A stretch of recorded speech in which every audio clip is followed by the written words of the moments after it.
Okay, right. Let's do the next question here. It says that what is the probability? I don't know if you can see that. It says what is this should be saying. So what is the probability that the investment will be sold for at least, yeah, 100,000, right? 100,000.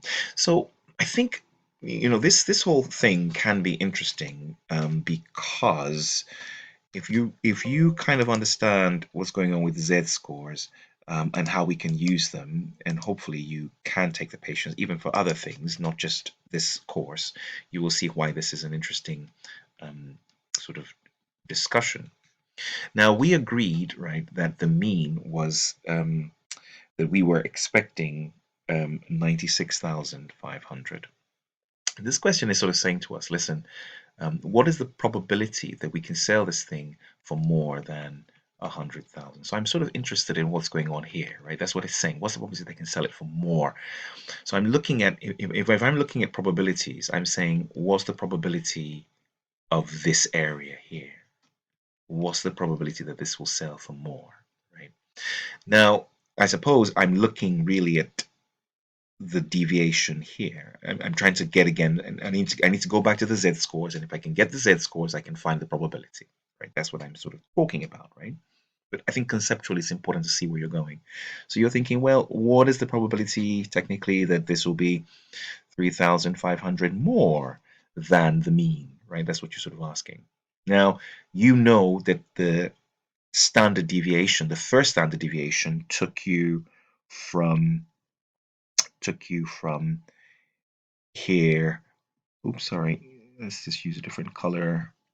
Took you from, why not? Let's see what happens to yellow. Yeah, here all the way to somewhere here, I believe it was. Your standard deviation anyway is 9,486. So 9,486 is one standard deviation, right? So therefore 3,500, if I'm looking where this would be here, it'll be 3,500 divided by 9,486 in terms of Z scores, won't it? It'll be on here because this is 0, isn't it? And the Z score, this is 0. The standard deviation, the deviation from here is 9,400. So if the distance from 0 to 1, I'm almost like ratio analysis, right? 0 to 1, then you have here 0 to 9,486. What is so 3,500 is what, if you like, on this scale, right? If this is the same thing. So therefore 3,500 over this takes us to 3,500 divided by 9,486 takes us to 0.36. Right, perfect. So I am 0.36, if you like, along my Z scores, and I can sort of find out what's going on over over here. So what I now do is yeah, because you're 0.36 along this order. So let's go to the table. Let's go to the Z-score table and see what it has to tell us. Now, if you look here, this is my Z-score table, and I'm looking for what happens when the Z-score is, it's not 1 because 1 is a full standard deviation, but it's 0.3, 0.36. So when you see 0, when you get to 0.36, 0.36, it tells you, right, this is 64%. You see this 64%, like I've been harking all day, is that, oh, that disappeared. Well, it doesn't matter, I can draw it again.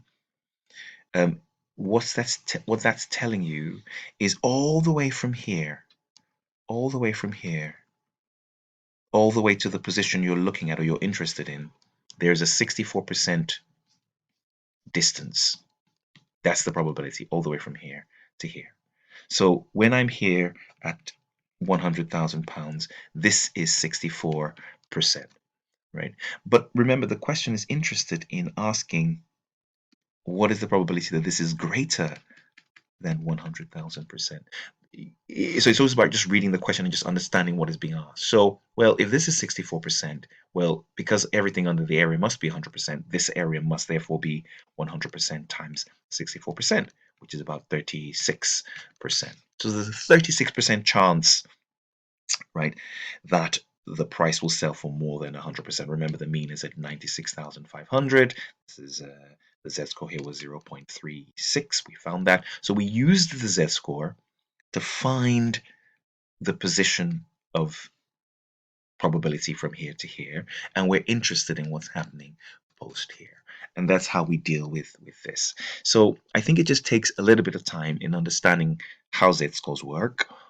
Z-scores will give us, once you know what the z-score is, you can find the probability percentage along this, and then you can then use that to answer any question you have. But again, as we go into revision, we'll be looking at more questions, but this again is for theory, and I hope that that helps. Okay, great stuff.